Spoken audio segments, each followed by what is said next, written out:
Hi everybody, this is Healthcare Sucks coming to you with the news report.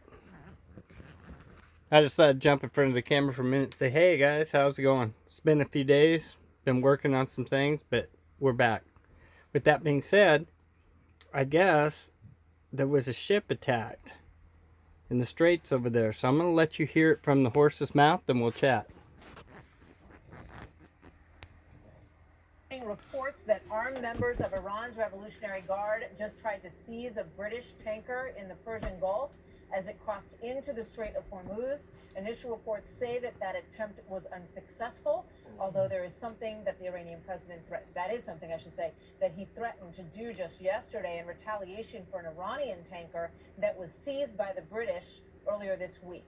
Also new tonight, the regime accusing the United States of economic terrorism and calling its sanctions, quote, weapons of warfare, after President Trump today threatened more sanctions soon. The Iranian ambassador to the IAEA responding, quote, the sadistic tendency of the United States to use illegal unilateral sanctions as an instrument to coerce sovereign states and private entities should come to an end. Joining me now exclusively is Maria Fernanda Espinoza, President of the United Nations General Assembly. President Espinoza, thank you very much for being here tonight. First of all, what's your reaction? Now you're going to hear a bunch of BS, blah, blah, blah, peace and love, peace and love. They don't want peace and love. Another thing I want to bring up, I'm going to zoom in here. What's she wearing? The pearls, guys. I've been doing the pearl report since the Clintons. All of the people that worked in and around her, Hillary, all of them wear the pearls. Go back and look at her whole crew and then look at what comes out of people's mouths and you'll hear the same rhetoric. It's tied to the pearls. It's not a paranoia, it's a fact. I'm going to let you listen to her gibberish for a minute. That's about all we can handle. And then we'll move on. To this news that it looks like, according to these reports, Iran actually did try to seize this tanker. Well, I think that the United Nations is about peace and security, is about preventing conflict, is about dialogue, it is about diplomacy, and that these are the principles that we stand by. So there was a statement put out by the UN Security Council on the Gulf of Oman and the Strait of Hormuz incidents, saying that the council members urge concerned parties in all countries in the region to exercise maximum restraint and take measures and actions to reduce. Of course they're going to say that because they want to make more money off of every country to sit around and do nothing. Nothing but the one world agenda. You guys have heard of that? Escalation and the tension. So what would be the UN's message tonight about what appears to be happening on the part of the Iranians? Yes, it's avoid conflict, is about dialogue, it's about conversation. But attempting to seize a ship is not avoiding conflict. Yes, and it is about complying with the commitments we have agreed upon. No answer. It's okay to take a ship. It's okay to do this. But we should avoid the conflict. Avoid the conflict. I guess one of the frustrations that people have when they hear that is that it feels like it doesn't have any teeth, any ability to stop them. This body of nations that was, formed. And it don't. It's like a 90-year-old man. No teeth left. I think that the key word, Martha, is collective. I think that, for example, the nuclear agreement was signed by several parties, including and here comes the blame. Permanent members of the Security Council. Let's blame it. Let's blame Iran in the case of the nuclear deal. And that's all we need to hear of that today, folks. So we will give you a different outlook.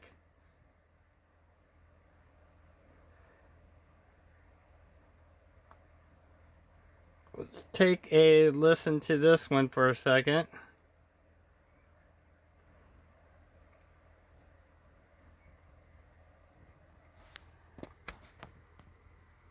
Well, we have a new threat from Iran, with the regime warning of possible retaliation against the UK after the seizure of an Iranian oil tanker by British troops. And this is as we're already in the midst of an escalating tension in the region. So Fox News' Lucas Tomlinson at the Pentagon with the details. Lucas? Susan, Iran summoned Britain's ambassador over the incident, which comes more than 2 weeks after Iranian forces shot down that U.S. drone. President Trump issued this fresh warning to Iran before leaving for New Jersey. We'll see what happens with Iran. Iran has to be very, very careful. While Americans were celebrating Independence Day off the coast of Gibraltar near Spain, Royal Marines commandeered an oil tanker filled with suspected Iranian oil. The Marines fast roping from a helicopter and climbing. And I think we've heard of that story. So let's skip on to... The US is trying to drum up support to safeguard shipping around Iran and Yemen. It's proposed a military coalition of nations to help patrol the Gulf and regional straits through which 1/5 of the world's oil passes. Both sides. We're engaging with a number of countries to see if we can put together a coalition that would ensure freedom of navigation both in the Straits of Hormuz and the Bab el-Mandab. The US may find allies after blaming Iran for recent. And what that means is we will be providing assistance in any way that is needed.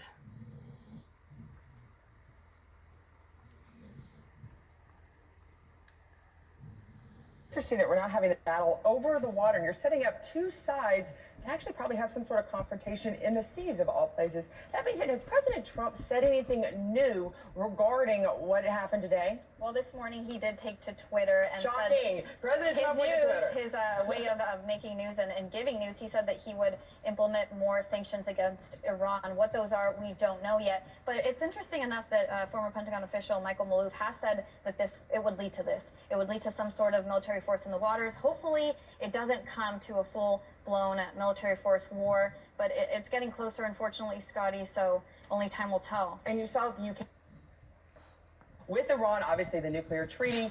But in this case, is there anything new that came out in the conference today? Nothing new necessarily, Scotty, but it is more specific. So with that being said, what they're talking about is with the I don't know sure if he's a major general. The man talking about how things are going to go in the coalition. We are going to, from here on out, provide satellite recon, all kinds of assistance, and we're going to have other ships patrolling with us from here on out. Now, with this one ship being taken today, this is an escalation. So we'll see what happens here. We'll listen to another minute of this. On Tuesday, U.S. Joint Chiefs of Staff said they will move ahead with plans to build a coalition of nations to monitor and deter Iranian threats.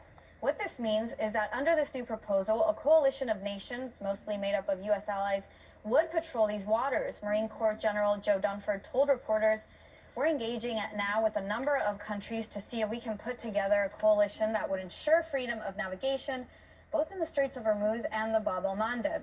He added the U.S. would provide maritime domain awareness and surveillance. The Straits of Hormuz and Bab el-Mandeb are waterways that are connecting to the Persian Gulf, to the Gulf of Oman, and the Red Sea. So with that being said, guys, it's escalating. I'm just giving you an update in case you missed any of this wonderful thing going on over there. And I'm joking when I say wonderful. It's actually too bad that we are eventually, I believe, going to be pulled into this one way or another, depending what side of the fence you're on. I think there's a lot of politics involved right now because they keep saying that Mr. T will not get nominated again or it will hurt his odds. I'll give my own opinion on that. There's some spongy Bobby kind of guys that I believe will cringe on this situation, but I think all the hardcore Mr. Ters are going to back him even more when we step up and we take charge of this situation. Something's got to be done, whether it's us or one of the other people. I believe personally, like I believed all along, that they're going to push to the limit. There is not going to be no Iran deal. If so, I will eat my shorts, as Bart says. There's no way, because we're not going to back off, and they're not going to back off. So with that being said, this is Healthcare Sucks. Reminding you, healthcare sucks! Over and out.